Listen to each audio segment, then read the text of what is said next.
Hey, everybody. I am here with another amazing card. I told you that I am stacking my stash full, and that is what I've been trying to do. So, this week is Brass and Bliss's March release, and guys, this one is gorgeous. I mean, from the floral background stamps to a ton of floral stamps and dies. I am pretty much loving all of it right now. I'm loving it all. I made a ton of cards for this release, which I think shows how much I love this release, as it was just so easy to make them all. But let's get started. We are making a 4¼ by 5½ A2 size card.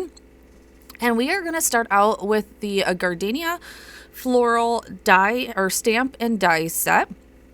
I love this one because when I did look up this flower, I seen a lot of white ones, but I do believe that this flower can kind of go into anything that you kind of want.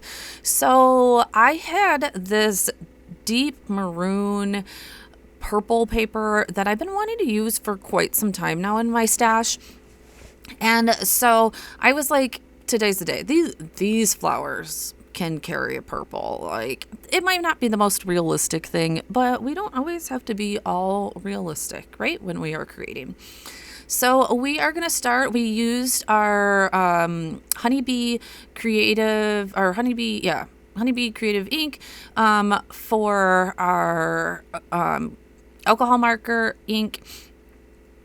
Love this ink. I have recently also got the Gina K Obsidian ink, so I'm going to be testing out both of those. So if you would like a little video on that, please let me know in the comments below, as I have been thinking I'm going to try out a few different inks. I really need to get the re-inker for the Honeybee one, except for it's been out of stock at just about everywhere I've looked, except for Honeybee. I just don't have enough to order from Honeybee right now, so I was trying to get it from like Simon Says Stamp.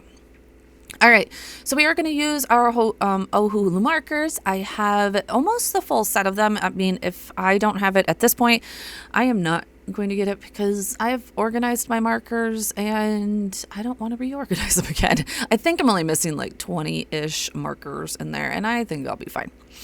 We did start out with just this beautiful combination of RV250, I believe, and then RV330, and then when we get to the next one, I will let you know what that one is. I'm trying real hard to keep my marker lids on there for you guys so that you know all of my great combinations, because I do understand how hard Ohuhu marker combinations sometimes can be. I did just start with my darkest, and in the shadows of that, where the flowers would go in, and then your lightest will be where the most light hits. R9 is my lightest color. This is a pretty, like, trust the process. I think a lot of the pinks in the Ohuhu marker family when they go down on the paper, guys, they go down so orange and just so much different than what they end up drying back to. So you have to remember that your alcohol markers all that alcohol ink will dry out and then leave a whole different color. And as you can see, I was just like, that first one, I was like, whoop.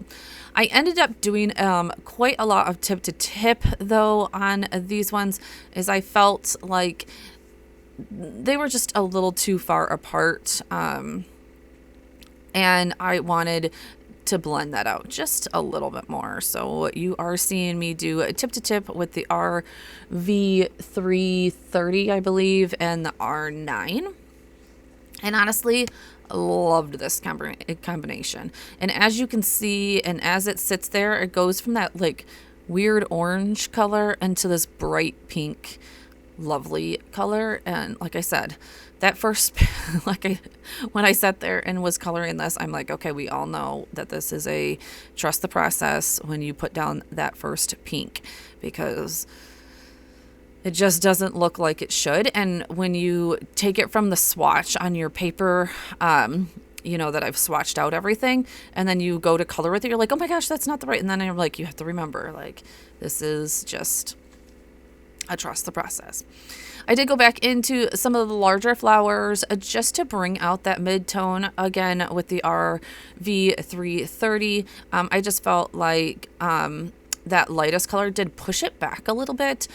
So I did go through and just redo the mid-tone and the lightest color, as you can see here, just to blend that out a little bit more. I don't know about you guys, but we are up here in the north part of Michigan, and I am just dying for some florals and some green around here. We just had daylight savings time, of course, and you know, the first night last night to have sunlight until 7:30, I was like, oh my gosh, it's coming, it's coming, it's coming. This combination was going to start with that G470. And then as I go on, I don't remember what I did, guys. Sorry, I did do this card quite a bit ago. Hopefully I put, yes. Okay, so G470. And then I put that cap down and then don't put the mid-tone down. What am I doing? I don't even know if actually I did all three colors. I guess we'll find out here. Yeah, it looks like I did all three colors. So I'm so pumped for flowers and to get my yard back. I've already ordered a bunch of different little like light things, and little, you know, sparkly light things to light up the backyard. We do have to get our backyard all prepped and ready as my son is going to have his open house. Okay, so the middle tone is going to be G190. So we have G470, G190, and I will put this all in the description below so that, again, you can help. Or I can help, I should say, and get those combinations. Oh, there we go. Look at me being all good. There we go. G190 and then G170. And this was a great green combination. I loved it. It popped. I liked everything about this combination. But yeah, so we have to get our backyard ready for an open house here by like June 1st, guys. June 1st. Ugh. And my backyard is usually not ready by June 1st. So it is definitely going to be, we're going to push. We're going to push all the limits. So, all right, we're going to pick up those markers. And then I am going to use my white gel tip because those stems were pretty small. And I did go outside the lines a little bit. So we're going to clean it up a little bit. This is a good tip if you do go out the lines. Just use that white gel foam. Don't worry about it too much. All right, there's that gorgeous paper. I wish I could read it. I can't remember. I think I meant for you to be able to read it right there. I will go back and put it in the description below if I can find it again. But this is, I get all my paper. Well, I did get all my paper from Joann's. I don't know where I'm going to get it from now, but this is just regular basil cardstock. And I'm going to cut this down. Oh, that's so sad that Joann's is closing. Anyways, I'm going to have to get my paper from somewhere else for cheap. Anyways, cutting that down. I think I cut that down to, just like a 1/4 inch on each side. And then I am using the Deckle nested dies. Don't forget about the smaller ones. Like, I'm always just using my nested dies for the largest ones. And I need to remember that I can use the smaller ones too. Like, I really need to get better at that. Next up, to add a little bit of texture to the back of this card, I am going to use the French script background stamp. This is probably one of my most used stamps for getting like texture and just adding a little bit to backgrounds. I use this stamp a ton, and I'm just using a white unicorn ink from Hero Arts, and it is pretty, obviously it's a dark background.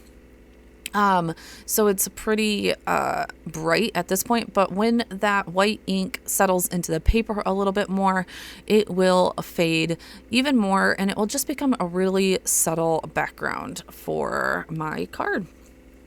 All right, I did just cut out a card, a top folding card base. I'm guessing I am a top folding girly.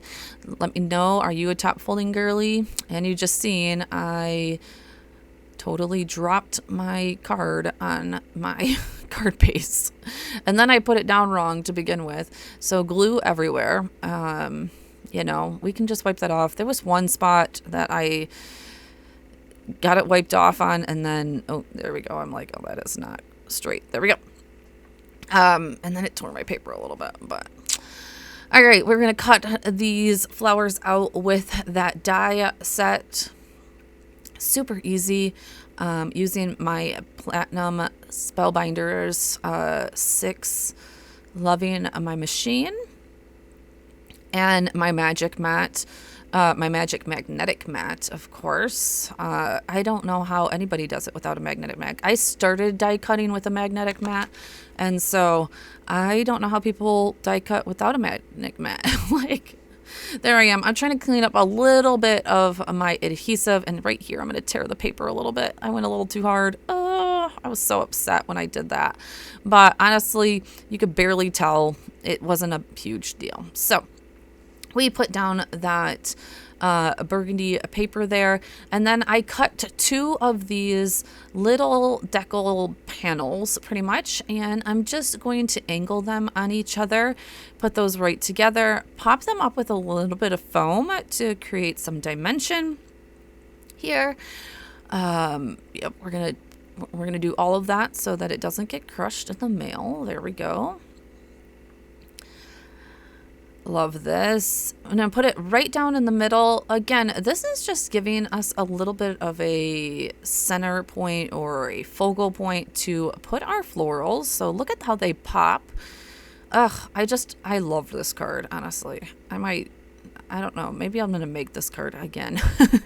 I love this one. Then I was like, oh shoot, I need room for my sentiment. So I scoot booted that right over a little bit because I hadn't figured out what I was doing for my sentiment. Sometimes I know exactly what I'm going to be doing. Sometimes I just don't know until the end. And I felt like this was a gorgeous card for a Mother's Day. I just didn't have quite the right sentiment for this one. So I believe I chose, oh goodness. I chose, here's a little paper hug until I see you again from the Gardenia set. I love the sentiments that Brass and Bliss comes up with. They're just not the regular, like, you know, mundane sentiments. I love that they have those too. But the other one on there is sometimes all you need is a little sparkle. A couple of the other ones that I was reading from this one is you make an ordinary day special. I just loved the sentiments really from that go along with these kits. They all do come with dies on top of it, so you never have to worry about cutting out your sentiments, which I love because I'll fussy cut things, but sentiments, I always just feel like they just don't look right when I cut them out. They just don't look polished, and so a good sentiment die is perfect. And you'll of course see me grab a few more. I'll go and cut a few more of those just to lift that up and give it a little bit more dimension, of course, because dimension is one of my favorite things. And then it's just gonna nestle right down there in the middle. I think I'm still wiping up glue. I don't know what I was doing there. And I had already glued all of those together. I just put a little bit of glue on the one side since the other side was going to hang off of that popped up. And there is my card, guys. Thank you all for watching, and don't forget to visit Brass and Bliss for their amazing release. All the links will be below. Talk to you guys soon. Bye.